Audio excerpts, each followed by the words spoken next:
जिला कार्यक्रम अधिकारी महिला बाल विकास श्रीमती अनीता अग्रवाल मैम, आपका पढ़ाई का माहौल नहीं था, लड़कियों को बहुत ही बंधन में रखा जाता था। तो महिला सशक्तिकरण को लेकर क्या कदम उठाए जाए कि उन कानूनों को समझे और उनका अपने में आत्मसात करे। बहुत प्रताड़ित हो रही है कोई महिला, तो फिर मैं महिला दिवस के अवसर पर पुरुषों को संदेश देना चाहूँगी कि आजकल। नमस्कार, देवेंद्र यादव, हसदेव क्रिएटर्स हब में आपका स्वागत है मैम। हमारे बीच में आज मौजूद हैं जिला कार्यक्रम अधिकारी महिला बाल विकास श्रीमती अनीता अग्रवाल मैम, आपका बहुत बहुत स्वागत है। बहुत बहुत धन्यवाद मैम। अंतर्राष्ट्रीय महिला दिवस की आपको बहुत बहुत बधाई है। जी, बहुत बहुत आपको भी बधाई।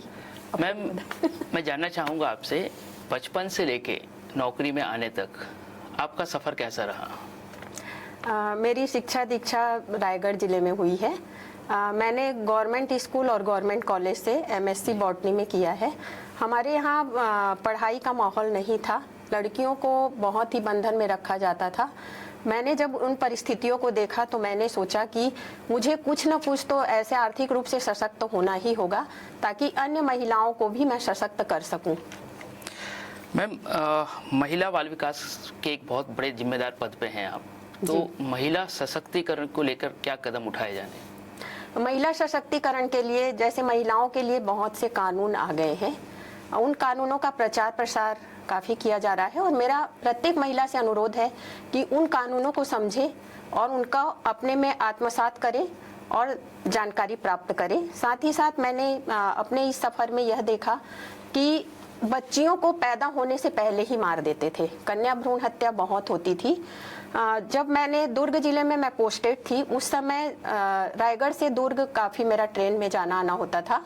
तब मैंने देखा कि बहुत से परिवार जाते थे बिलासपुर, प्रेग्नेंट महिलाओं को ले लेके अपने पत्नी या पत्नी को लेके जाते थे और वहाँ पे जब लड़की होती थी तो अबॉर्ट करवा देते थे। जी मैम। और लड़का होता था तो खुशी खुशी वापस आ जाते थे। मैंने उन परिस्थितियों को भी देखा है कि जब लड़की पैदा होती थी तो घर में मातम का माहौल हो जाता था और लड़के पैदा होते थे तो जलवा और बाजा गाजा बजाया जाता था, जो कि मुझे बहुत अंदर तक ऐसे लगता था कि ये समाज, हमारा समाज क्या है, ऐसा क्यों हो रहा है।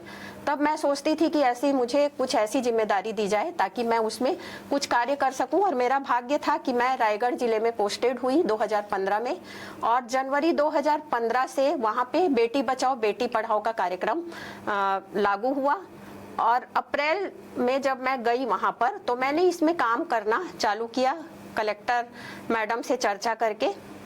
उसमें हमने प्रत्येक ग्राम पंचायत स्तर पे गुड्डा गुड्डी बोर्ड लगवाया और उसमें प्रत्येक माह हम देखते कितने लड़के पैदा हुए और कितनी लड़कियां पैदा हुई और उसको कंपैरेटिव रूप से आगे बढ़ाते जाते थे, जिससे ग्राम पंचायत स्तर पे यह जाता था कि हमारे जिले में, हमारे ग्राम पंचायत में कितनी लड़कियां पैदा हुई और कितने लड़के पैदा हुए।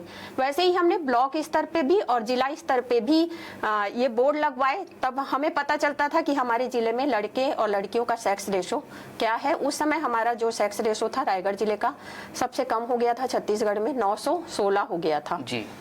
अब एक वर्ष की बहुत सारी गतिविधियां हमने उसमें आयोजित की, जैसे मानव श्रृंखला बनवाई, प्रचार प्रसार किया, रायगढ़ से खरसिया तक एक विशाल मानव श्रृंखला बनाई। साथ ही साथ बहुत सारे प्रतिदिन वहाँ पे कोई ना कोई गतिविधियां बेटी बचाओ पे की जाती थी। 9 दुर्गा में भी 9 दिन के कार्यक्रम किए गए और साथ ही एक एक्टिव ट्रैकर लगाया गया प्रत्येक सोनोग्राफी सेंटर में और उसका जो सेंट्रल सर्वर था वो कलेक्ट्रेट में था और उसके माध्यम से हमें पता चलता था कि कितने सोनोग्राफी हो रहे हैं और किसका अबॉर्शन कर रहे हैं, कितने अबॉर्शन हो रहे हैं।